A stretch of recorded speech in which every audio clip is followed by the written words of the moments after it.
Okay, here it is. I'm going to tell you how I discovered. This is one of my MIDI videos that have been shadow banned on, well, this is not the one I want to do, though. Right a minute. Sorry about that. Here it is. Here's the one that I want to do.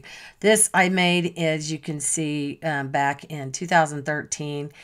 And this, I went in to my county elections and got the found out before the elections how many ballots they'd ordered, then went in after the elections to get the invoice from the printer on how many ballots they'd been billed for, and found out that they weren't going to bill them, and they didn't bill them until the following year, so that it wouldn't come up on their records as an expense until the following year to cover up the ridiculously higher number of ballots that they had, or they had printed for them. See, the greed of the printer wanted to be paid for every last ballot that they printed, and they need a lot of extra ballots in order to rig the election for the Democrats. So here it is. Sorry, the audio is not very good. I should re-record it, but...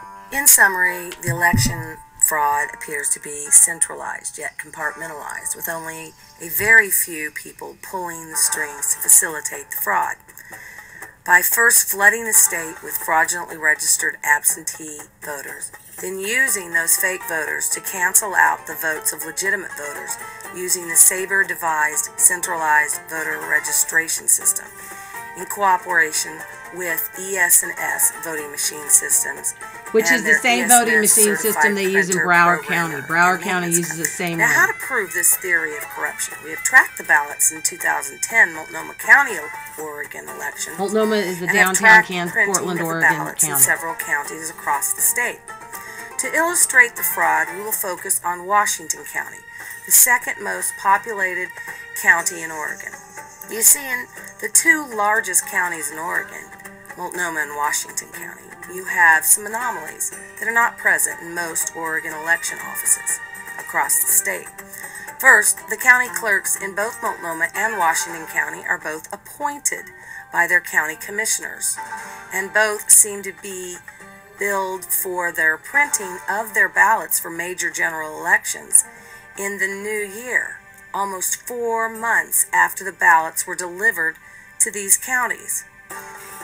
In the 2012 general election, Washington County ordered roughly 338,000 ballots, despite only having about 292,000 registered voters.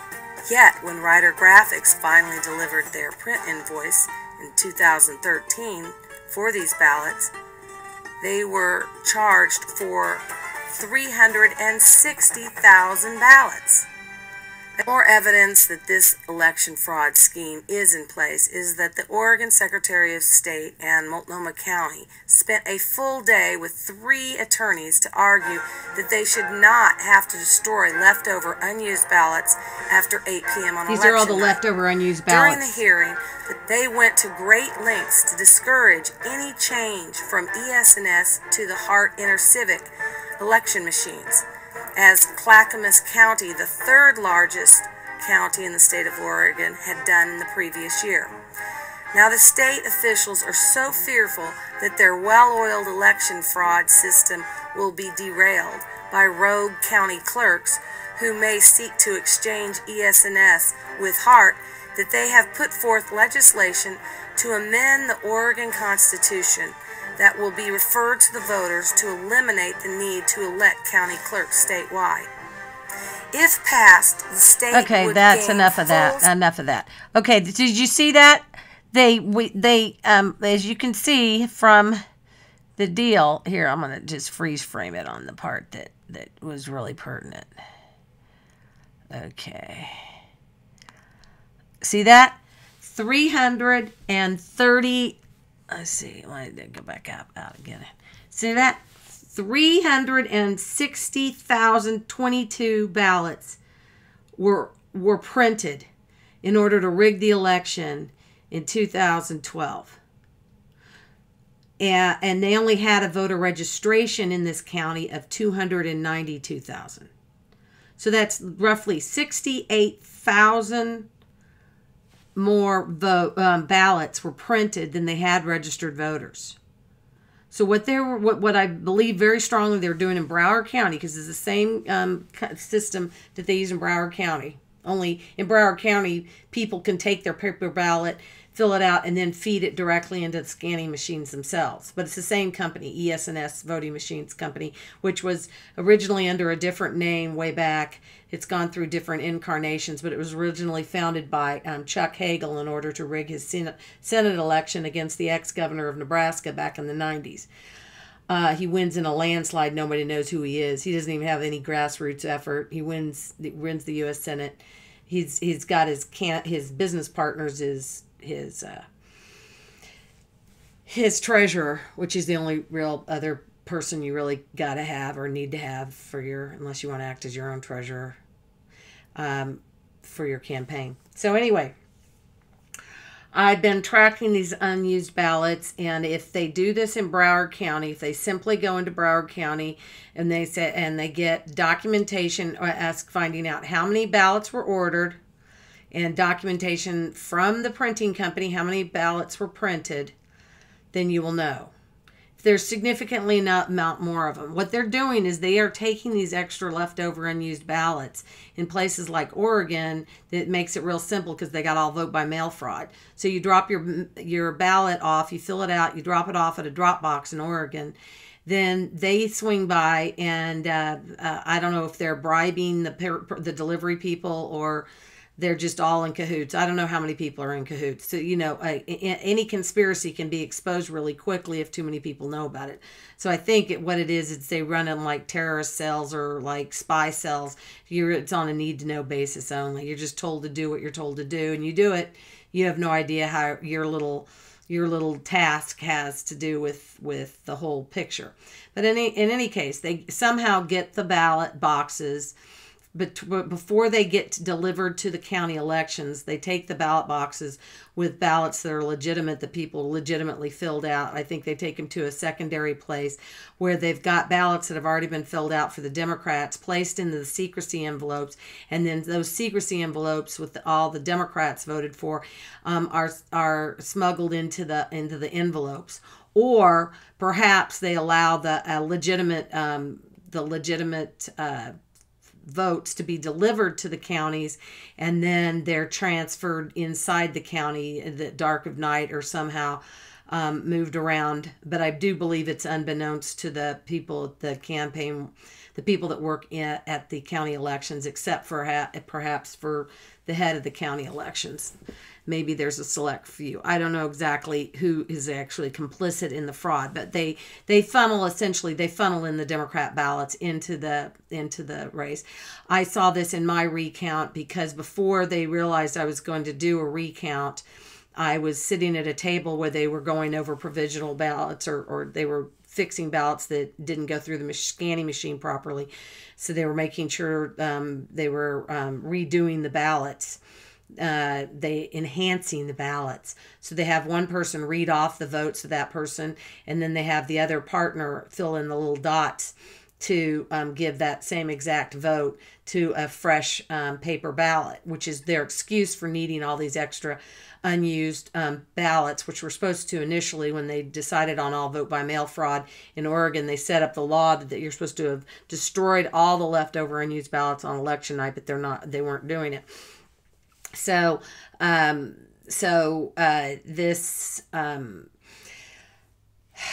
anyway, that's what they're doing. That's how they rig it. That's how they rig the elections. It's why I moved out of Oregon. I moved to Kansas. One of the main reasons I moved to Kansas, besides my boys were going to school here, was because I thought, well, at least I'll have fair elections because they've got Chris Kobach. He's running the elections. And then I moved here, and I see that they have a different way of rigging the elections here in Kansas. What they do is, they're not going to convince people that they vote that the state of Kansas votes Democrat, so they got the same company, ES&S Voting Machines, established originally by Chuck Hagel. They put them in here. They just bought new machines after having the most notoriously riggable machines called Diebold machines, where you vote for Donald Trump. It says on the screen you voted for Donald Trump. You leave the stand, and inside the machine that you voted on, it changes your vote to Hillary Clinton. And nobody knows. Nobody's the wiser. Well, finally, after like I don't know, something, at least 10 years. They had it on Fox News in 2008. So at least 10 years later, they finally get new machines. And then I felt really good about them because you can check. And I want to show you what happens in the, it's my other video. Okay. This one. This shows you what they do now. These are the brand new machines in Kansas and and maybe in your where you're voting, but it's a big fat fake, because look at this. I wrote in my name, Lisa Michaels, for a precinct committee person, and then at the very end it says verify selections on your ballot, touch the screen. So I verify it. So I push this button, and this piece of paper that I fed in when I first started voting, it spits out, and I get to actually look at it and make sure that it is all the votes I cast. Okay, it's got a barcode at the top so they can scan over the barcodes and they can look at it. So I'd be happy with a recount of those barcodes, so they don't have to have people hand recount and look at the paper ballots, but only if they did a random sampling of paper ballots to compare the barcode to make sure that the barcode gave the exact same votes as the as you see on the piece of paper. And then I would be fine with that. But they are not counting it. When you touch that screen and you ask, when you touch that screen, now I fed that back in. So see this? You feed it out, you look at it, you verify it, then you feed it back into the machine so that it's there for recounts, or that it's there for them to count it. But they don't count this paper ballot. It's just a fake, a big fat fake. It makes you fake. You think that your vote's counting the way you cast it. It doesn't matter if your vote's counted, if your vote's not counted the way you cast it. If you voted for somebody and your vote's given to somebody else. So now it says cast the vote. See how you push cast the vote? That is, let's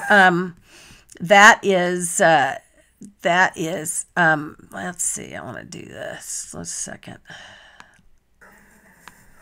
Okay, see how it says cast the vote? That's what's counted. Inside is a memory chip, and it takes the vote that you cast right there. Well, it's the same process, the same company that they had with the Diebold machines, so that there's no reason for me in the world for me to believe that the electronic vote that is cast here cannot be changed inside the machine using a virus that they put into the machine.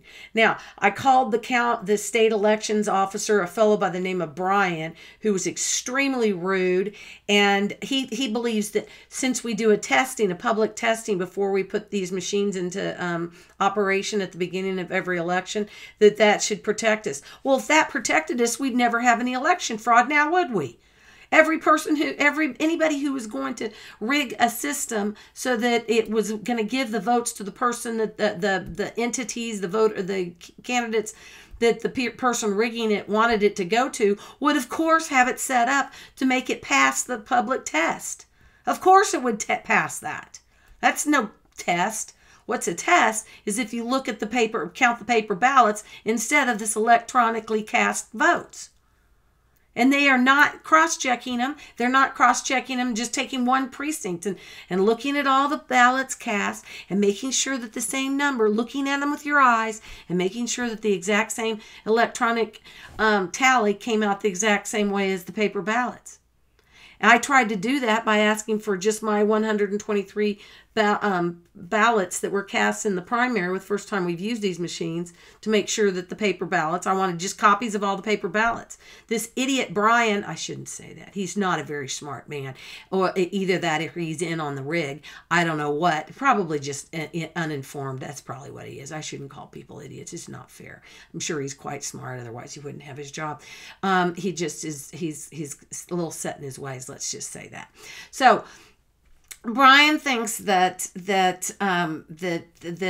there is no, that you can't ask for copies of all the paper ballots because there's a law showing that the people at the elections office are not allowed to let anybody see how anybody cast a vote. Well, none of these ballots, let's just go back and look at it. Okay.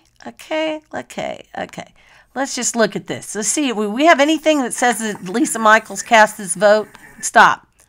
Okay, keep going. Stop. Okay, see this? It says that county fall primary election. It says Ward 1, Rep 1, whatever. And it has barcode. Okay? Does it see anything on there that says that Lisa Michaels cast this ballot? No. Keep going down. Keep going down. Keep going down. Of course, I did write my name in. But, and if I got copies of all these ballots, I would know that that was mine because I know that I wrote my name in. But they wouldn't let us have copies of them. And they gave us a specious reason because there's no reason why we shouldn't be able to see this because it doesn't identify each individual voter. So it's not violating the law that they cited when the legal department denied my request to get paper ballots.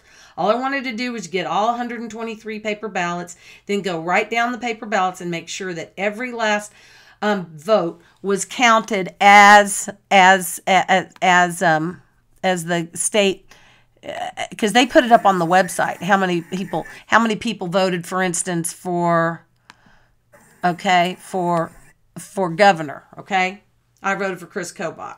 How many people voted for Secretary of State? How many people voted for Attorney General? Now, if all the paper ballots that this is just for Republicans. This is the primary. This is not Democrats. If all the paper ballots in the primary didn't match up with the tally that they have on the website, then I'd have proof that there was fraud. I'd have proof that there's fraud, that they're not counting what we really wanted our votes to count as. So this is all a big scam to make the voter think that their vote's counting as they cast it. But anyway, so back to, I want to talk a little bit back to this one, and then I'm done. Okay, this is what I found. See all these ballots in here? These are all these ballots. These are, well, not those ones right there. They're supposed to be shipped off. These are 2008, and this has happened in 2010. So they wait 2 years before they have all the ballots destroyed. So, but they're supposed to, the law on the books at the time of this video was that they were supposed to do an accounting of all the leftover unused ballots, i.e. they'd take an inventory, how many leftover unused ballots do we have, and then destroy them promptly at 8 o'clock on election night, which they were refusing to do, which is what prompted me to have a lawsuit with in 2012 with the candidate I recruited to run for Attorney General, James Buechel, Harvard and Yale law grad, Harvard undergrad in physics, brilliant guy. It was the most remarkable thing because he was fighting a 3-person legal team from his political opponent, the gal he was running against for Attorney General, her team. So it was a packed courtroom, and the news media couldn't be bothered to even cover it. It was fascinating, just absolutely fascinating. So anyway, this is what they're doing in Broward County. They do not certify. They do not tell you how many ballots are in, and this is what continues to happen in Washington County and Multnomah County. I'm sure maybe in Clackamas County. For days after the election, they spend counting and manufacturing ballots to make sure that the votes come out the way they told you they were supposed to come out on election night. These are the ones that actually are going to be shredded. So these are the ones from, can you tell us where they're from again? Well, if you look at it, it says November 2008. Okay, there it is, right there on there. Yep. Okay. This is in Multnomah County, downtown Portland, Oregon. These are going to be the shredded. You have like a shredding company that comes in here? Document shredder. They come in here, they've got a camera on the truck that you can watch the shredding process, and so our staff, they literally have to get the forklift and move these out, and they shred them. Basically takes the whole day to shred them. I'll bet. That's a lot of shredding. Yeah. Now what are in those boxes down there at the bottom of the deal? Those are the same. They're ready. They're all the ballots. They're all ballot boxes too. They're just like extra that couldn't fit. That just couldn't fit on the. No, they're the same. They just you start with some of them. These are going to be. Use the forklift to bring them up here. Oh, okay. So they're all the same thing. They're all the general election. Look at all that. That's a general election. No, they're all right here. Yeah, come on down back here. These were not ballots from 2008. These were the ballots that we were recounting. Yeah, what are these? These are ballots. Are these unused ones? Yeah, these are unused ballots. Yeah. But where are they from? November 2nd. Yeah. Oh, Now, okay. these are the ones. These are the ones that you were talking about that you have to keep it No, we because have to have you have to have it for duplicates? Yeah, you have to have ballots to duplicate. If you destroyed the ballots election night, you wouldn't be able to run the election. So it's kind of a. So you're gonna destroy these sooner. Absolutely, yeah. What is where it says do they have actual rules that set aside to talk about duplicates and how to duplicate it and stuff like that? Is that in election law? Okay, great. Talks about all that. Okay. Okay. So you could see he really, you guys, you could see he was really, let's just look at, he's really kind of shocked because he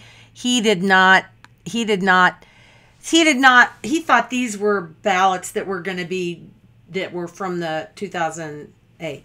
These are 35 days after Election Day. I'm upstairs. We paid for a recount of 6 precincts. They would not allow us to substitute new precincts in for the precincts we listed a week earlier when we scheduled when we called for the recount.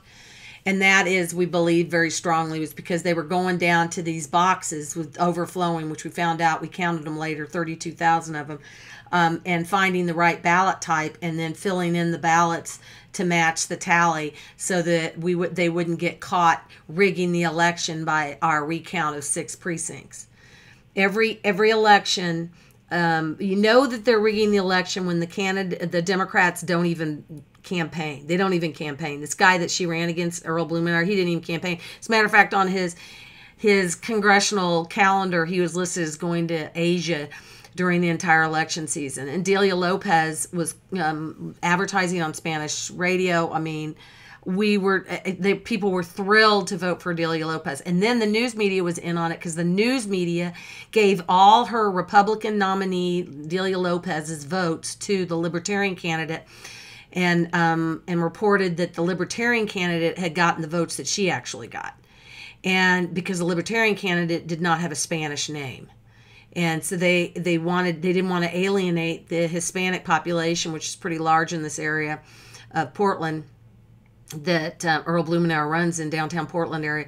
And so they put up that Earl Blumenauer beat a guy by the name of Lawrence who never got above single digits. So this is how we learned this is it. So anyway, in Broward County, they're doing that right now. They're in the throes of manufacturing, substituting in pre-filled out ballots for the Democrats to overwhelm the actual ballots submitted by actual U.S. citizens living in their residence within the district, voting hopefully only once, above the age of 18, not animals, not pets, not anything else. And not illegal aliens, none of that. But that's what they're doing right now. So what they need to do is they need to go and they need to get take an inventory, get the purchase order for all the unused, the printing of the ballots, and an invoice for the number of ballots that have been printed. And if it's extremely much higher than what they have registered voters, and you know that you've got fraud, and hopefully they can determine that. And I'm hoping they did. I'm hoping somebody's been listening to me, because look at this puppy dog on QAnon, love it, want some more of it. Okay, what it says, here's the deal. These are comparison of where illegal immigrants live. Perfectly overlaps the blue counties where Democrats vote. Isn't that interesting? Okay, so what if the below could be proven? See, look at that. Look how they match up. And now they're hopefully taking my advice. My videos have been out there for 5-6 years now, but of course, since Democrats have been in control, nobody was going to be able to expose it. And we had to have an election where we were in control of the government in order to expose the election. So I'm hoping this will all come out really soon. And hopefully the Chris Kobach is completely aware of the fact that they're not counting the paper ballots, and he's going to ask for a recount before the end of his recount time period ends, which I think is this coming Friday, like a Friday or 2 weeks or something like that after the election, any candidate. So if he doesn't, I'm may have to run for an office for the sole purpose of calling for a recount. So I'll have to run for an office I'm for sure going to lose. I don't think it matters. I think even if I won, I'd probably still call for it, because I just cannot stand the idea that our votes are not counting as we voted it to the same percentage of people that are actually alive above the age of 18 and eligible U.S. citizens voting.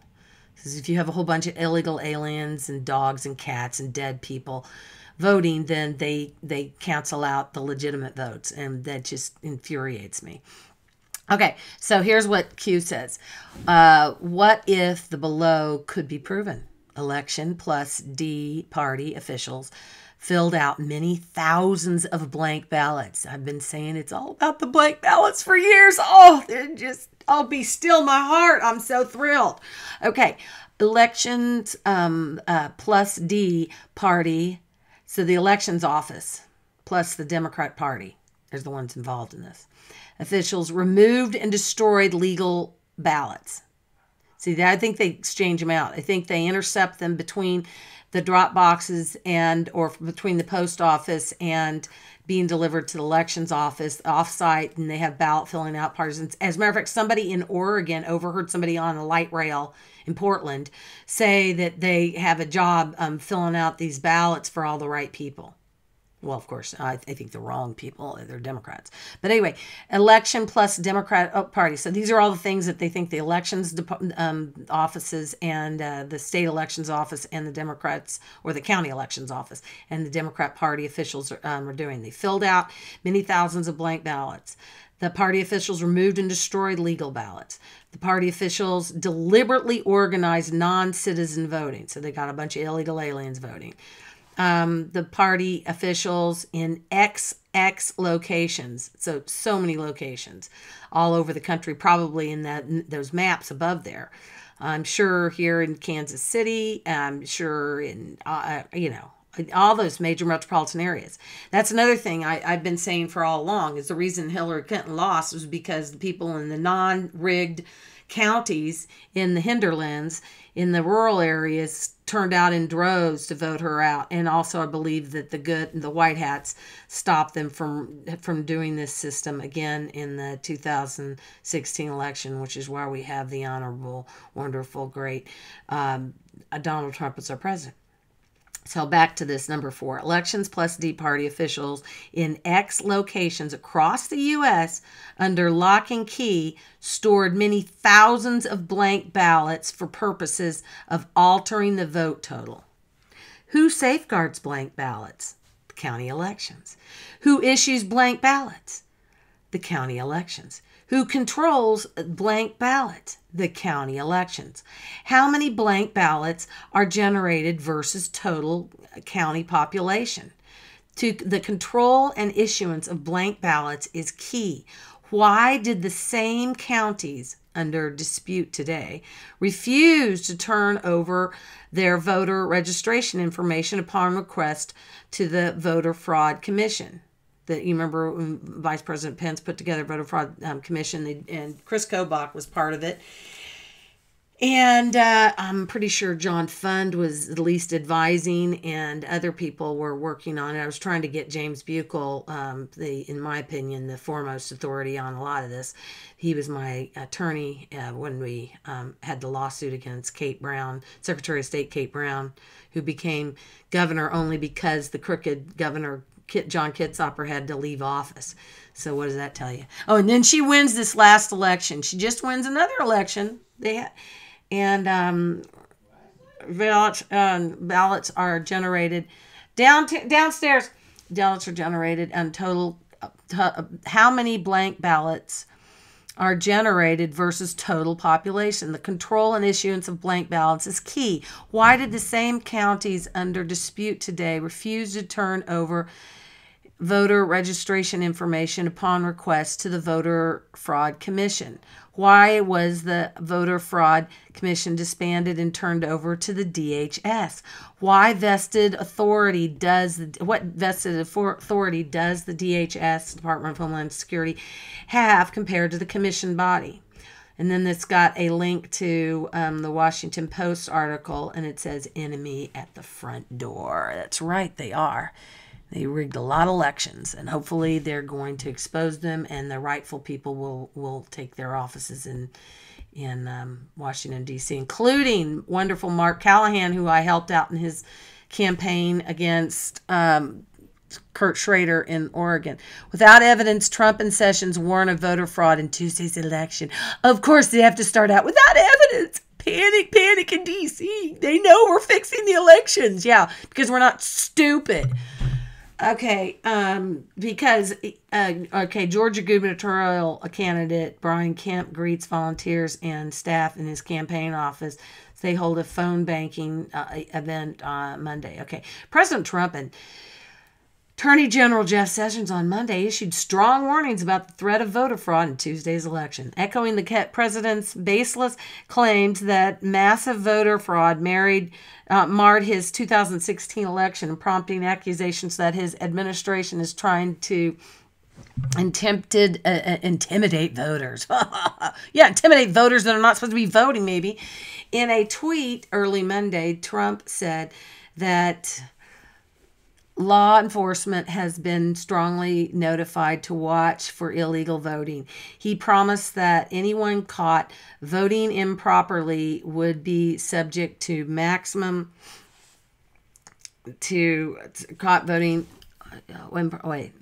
criminal penalties. Sessions, in a statement, this is a felony. This is a full-on felony. I want them all taken down. In a statement laying out the Justice Department's plans to monitor ballot access on Election Day, said fraud in the voting process will not be tolerated. Fraud also corrupts the integrity of the ballot. In remarks to reporters on his way to a campaign rally in Cleveland, Trump also falsely claimed. How do they say they're falsely claimed? They don't know what they're talking about. Trump also falsely claimed that voter fraud is commonplace. It is commonplace. You just have to know about marketing. Why did I know this? Why did I know this way back 18 years ago when I first started investigating election fraud? Because my whole life, my whole career has been dealing with marketing. How do you divine what is a marketable product, what's not? How do you best get the word out about it? Candidates are products, and if you've got a candidate that's marketed better than another candidate, it belies common sense for you to think that candidate's not going to win. If that candidate has better name recognition than another candidate, then that belies that defies the idea that candidate would lose, and all these things. And then if you have a candidate that wins that did have very little campaigning, and then you look at the whole and you see that every candidate that's in that party, the Democrat Party, in states that are rigged, barely do any campaigning, barely spend any money on the radio for radio ads, barely spend any money on TV ads, and you know something's up. Just take a look, he said. All you have to do is go around, take a look at what's happening over the years, and you'll see there are a lot of people. My opinion, based on proof that try and get illegally and actually vote illegally. So we just want to let them know that there will be prosecutions at the highest level. Yes! Yes! I'm so excited, so thrilled. Yes, yes, yes. Okay. There is no evidence of widespread. Oh, this is the Washington Post, the shill for the liberals who've been rigging the elections for years. There's no evidence of widespread voter fraud in the United States. Trump formed a commission to study the issue shortly after he took office that was disbanded without finding evidence of fraud after states refused to turn over their voter data. If they had nothing to hide, they would hide nothing, but they do have a great deal to hide, which is why they refused to turn over their voter data. I said this to Chris Kobach. I had a half-hour conversation with Chris Kobach when I first moved here, Secretary of State of Kansas. And he said that they were sharing voter data and registration information with other states. And I said, are you sharing them with Kate Brown in Oregon? And I can't remember if he said yes or no, but I put in the thought in his mind. I said, are you sharing your information with them? And he said, yeah. And I said, well, they could be harvesting voter registration identities to place into their voter registration rolls by just taking Kansas people basically and registering them and having them vote in Oregon. Nobody's the wiser because they've got a person's identity. They've got their they can just change the address. And I talked to somebody in Oregon when I was working in Oregon who during the 2004 election, and she said she had never lived in the county that I was talking to about, but she used to live in another county in Oregon and had moved to Washington State. And so I tracked it back and found out she was registered to vote at the same household of 2 Democrats. So they just redistribute the ballots. They take the identity and then have the fraudulent ballot sent to somebody who's on their team or to an address that they can grab the ballot when it arrives, fill it out for the Democrats, and then put it back into the system. Voting rights advocates denounced Trump's remarks as a blatant attempt to intimidate voters in the eve of Election Day, part of a pattern among Republicans, they said, to curtail voting access with strict rules that disproportionately affect voters of color who tend to vote Democratic. Oh my gosh. How incredibly insulting to all people of all minorities for them to say that showing photo ID is difficult for people of color to use to vote. I mean, how insulting is that? These same people of color have to use a photo ID to open a bank account, to do pretty much everything in this country, and to insult them, to say that they're not capable of getting a photo ID. It's just, this is the only way they're able to win elections is if they rig them. So, all right, thank you very much for your time. I'm glad you enjoyed it. I hope you enjoyed it on Periscope. I'm not doing this one live on my YouTube because my YouTube channel is so heavily, censored. They don't even show anybody that I'm running a live YouTube, so I'm just going to get your attention, hopefully. And I will be uploading to my YouTube channel soon. Just so you know, let's see. Okay. All right. So up here, see this little picture right there? That's me, Lisa Michaels. So if you see that one, just do a Lisa Michaels Oregon search in the search box here on YouTube. And then you can, let's just do Lisa Michaels Oregon. Okay, because most of my stuff was from Oregon. So just click on that, okay? Then you can go to my playlist if you want to. And then I've got, of my playlist, I've got years of voting by fraud. And they've got like 56 videos on there if you want to find out. So I've got a lot of interesting, I think entertaining videos. This guy, James Buechel, this guy's just amazing. They talk about the fires in Oregon. This guy, we got but anyway, he gets everybody all fired up. Of the Holland Tunnel or the Golden Gate Bridge, and then you escalate it up for inflation because of the fact that the Federal Reserve has destroyed the value of our currency.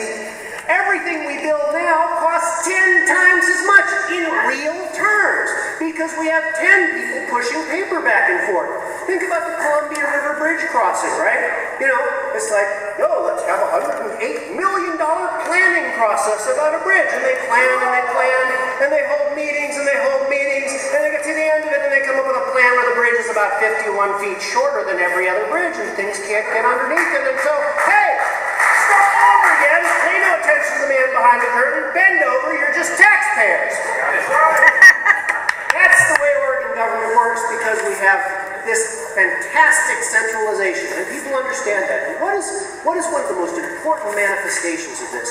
I tell you what, Oregon's wealth, Oregon's great resource is its natural resources. Hart Robinson, who is a great candidate running down in Southwest Oregon, he likes to point out that Oregon's about the size of Switzerland. About 50 years ago, the people in Oregon and the people in Switzerland made about the same amount of money. But the difference was, Switzerland had good government, and we had bad government, and now they're light years ahead of us, even though we've got the Willamette Valley, and they've got rocks. Because it's about government. It's about government. We have got to fix the government. So, Attorney General, what can we do about that? I've got an idea. What if we actually challenge the federal government and try to get some of our power back? Now, we've had a lot of people who've gone up and challenged the federal government, and they have failed. They have fallen on their sword. I have an idea about that. What if if we say, look, is there anything left of the states at all? Are they just useless appendages? Or do we actually have some sovereign capacity as a state to defend the health and welfare of our citizens?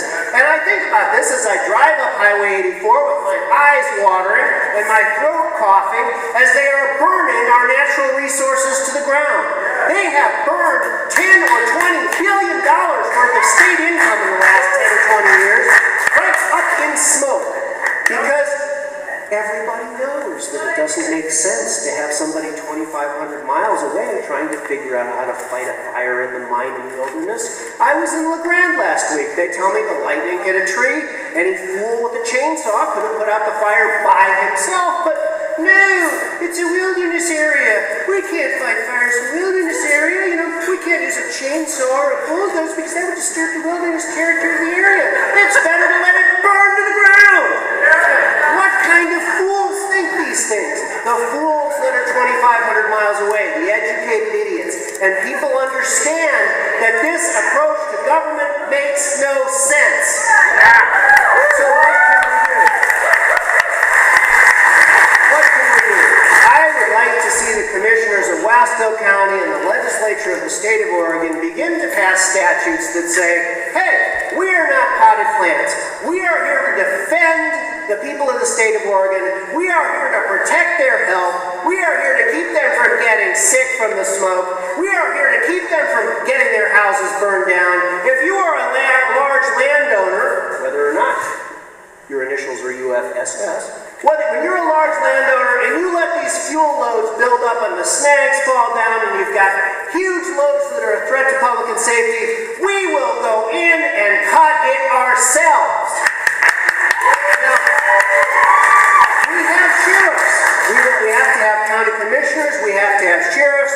We have to be willing to take on the federal government. Because I tell you what, a freed slave or an escaped slave, I can't remember which, Frederick Douglass once said that power concedes nothing without a struggle. It never has and it never will. The federal government has sucked away the power for Oregon to achieve and to influence its own destiny. And unless we struggle against that power, unless we go out there and we have a sheriff who is willing to tell the federal officials, if you interfere with our contractors, we'll arrest you, we will never be able to fight and restore the sovereign powers of this state.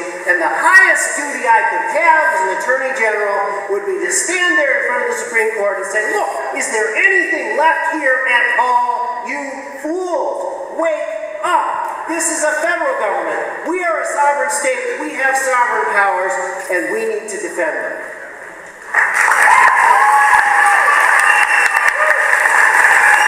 Okay, well, that's it. That's it. I got to just call it a day. This has been probably way too long of a video, and I really appreciate you on Periscope if anybody watches this. Thank you very much. Please, again, go to Lisa Michaels on YouTube and watch my videos, my heavily shadow banned for 10 years videos. And I've got 5 different channels, so anything that has something looks a little bit like me, and they're usually my really old headshots from back when I was far younger, 20, 30 years ago, whatever it is. So give it a look-see, and my blog is conservativecrew.blogspot.com, and you have a very blessed day, and where we go one, we go all.